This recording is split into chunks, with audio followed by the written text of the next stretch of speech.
तो बच्चों आप देख रहे हैं ना, ये है आपका कक्षा 8 संसाधन एवं विकास विषय का पाठ 3 खनिज और शक्ति संसाधन।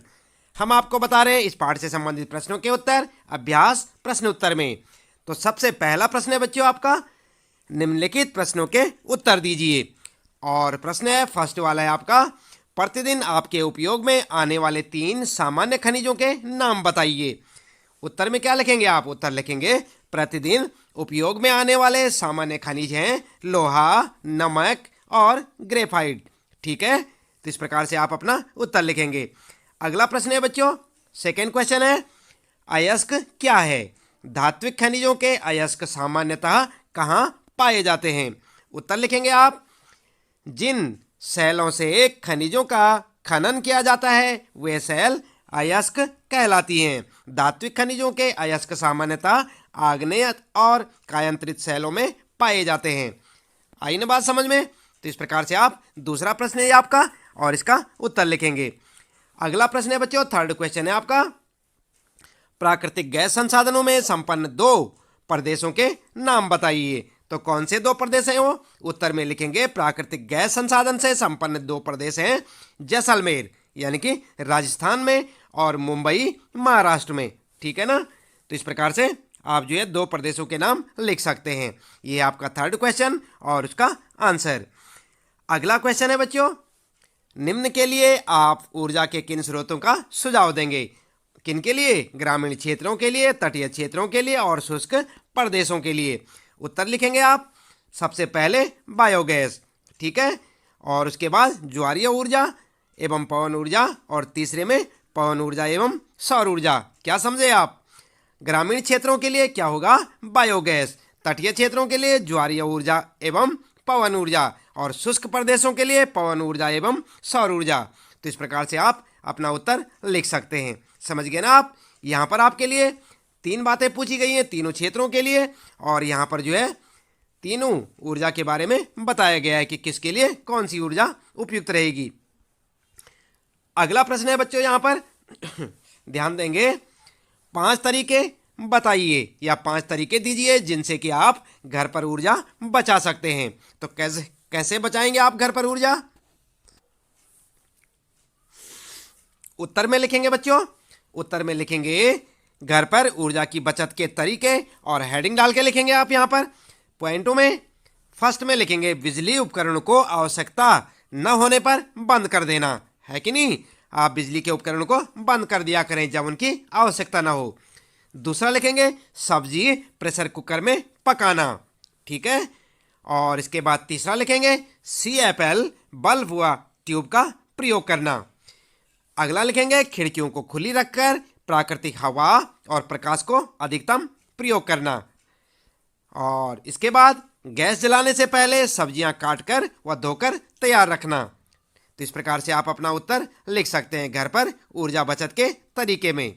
ये देख रहे हैं ना आप, ये है आपका प्रश्न और उसका उत्तर। अगला प्रश्न है बच्चों, सही उत्तर को चिन्हित कीजिए। तो आपने सही उत्तर पे क्या लगाना है? सही का चिन्ह लगाना है।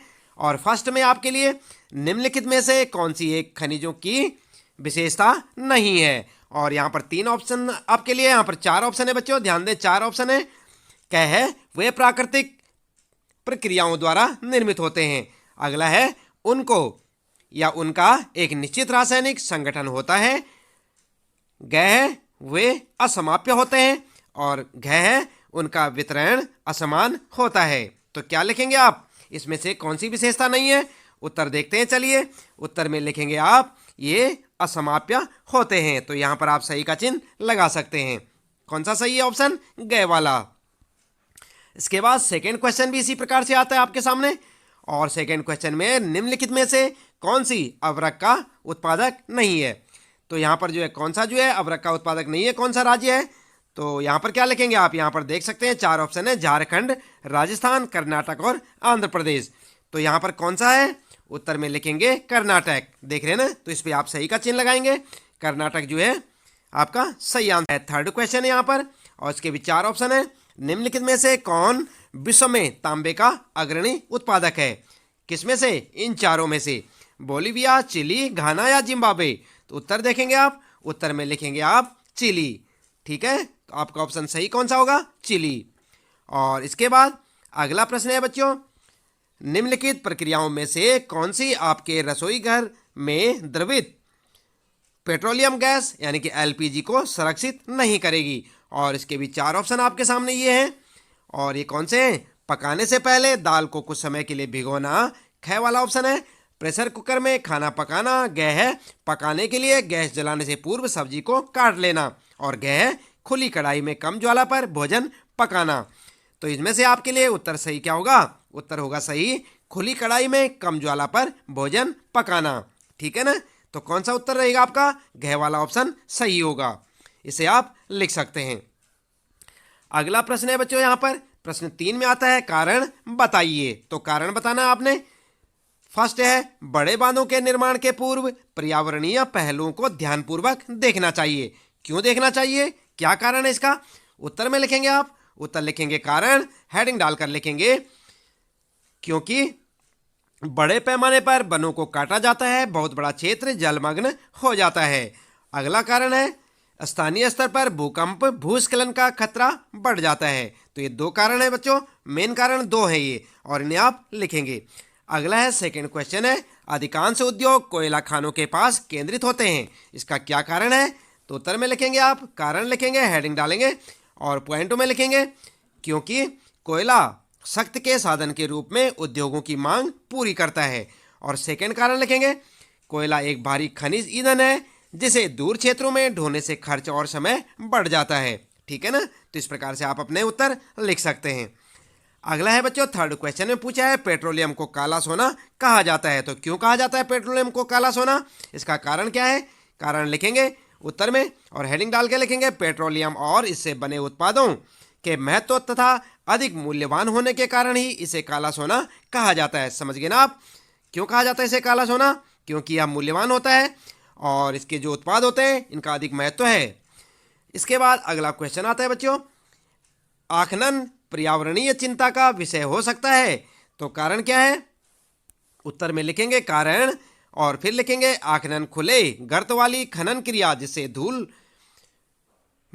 बड़े स्तर पर पर्यावरण में फैलती है, जिससे पर्यावरण प्रदूषण होता है। ठीक है, या जिससे प्रदूषण होता है। इस प्रकार से आप अपना उत्तर इस प्रश्न का लिख सकते हैं। इसके बाद बच्चों चौथा प्रश्न शुरू हो जाता है आपका, और यहाँ पर पूछा है कि निम्नलिखित में अंतर दीजिए या अंतर स्पष्ट कीजिए।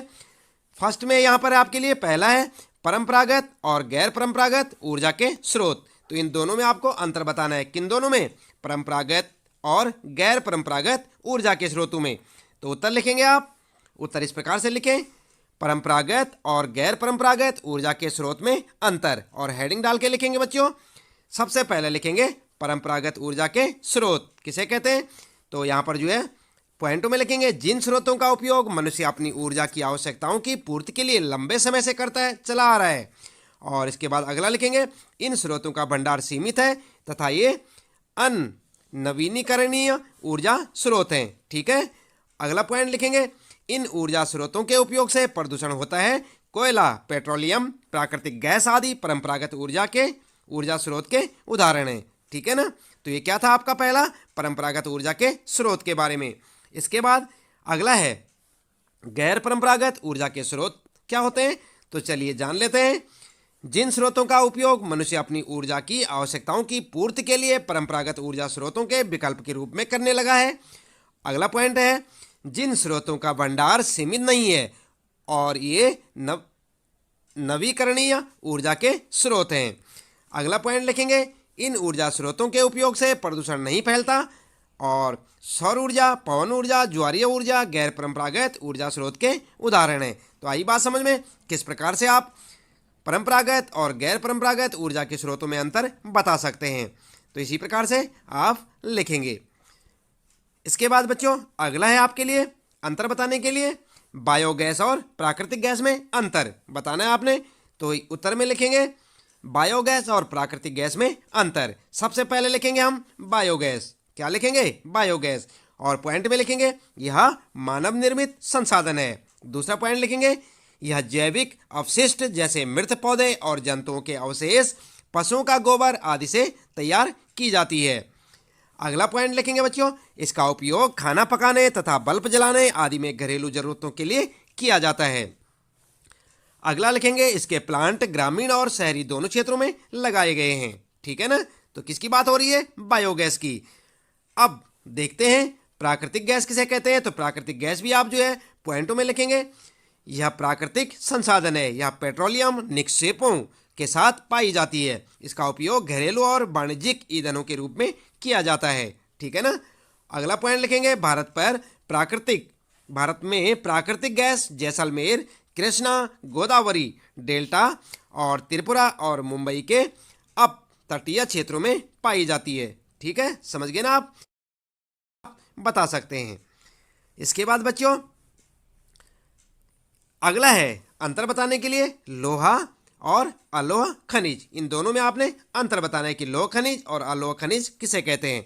तो अंतर लिखने के लिए आप सबसे पहले लिखेंगे लोह खनिज और पॉइंट में लिखेंगे, जिन धात्विक खनिजों में लोह अंश पाया जाता है उन्हें लोह खनिज कहते हैं। दूसरा पॉइंट लिखेंगे, लोह अयस्क, मैग्नीज, क्रोमाइट इत्यादि लोह खनिज के उदाहरण हैं। ठीक है ना। तो इस प्रकार से आप लोह खनिज के बारे में लिखेंगे।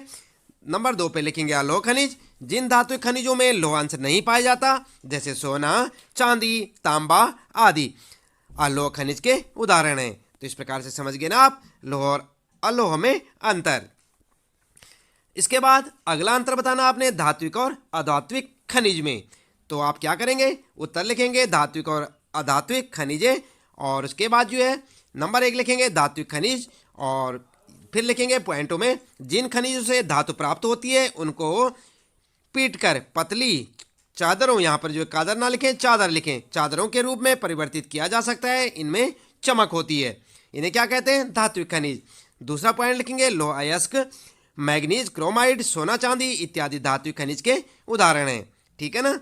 इसके बाद अधात्विक खनिज में लिखेंगे हेडिंग डाल के, जिन खनिजों से धातु प्राप्त नहीं होती है ये पीटने पर टूट जाते हैं, इनमें चमक नहीं होती है, जैसे संगमरमर, कोयला, अवरक, पेट्रोलियम इत्यादि अधात्विक खनिजों के उदाहरण हैं। तो समझ गए ना आप धात्विक खनिज किसे कहते हैं और अधात्विक खनिज किसे कहते हैं। तो इस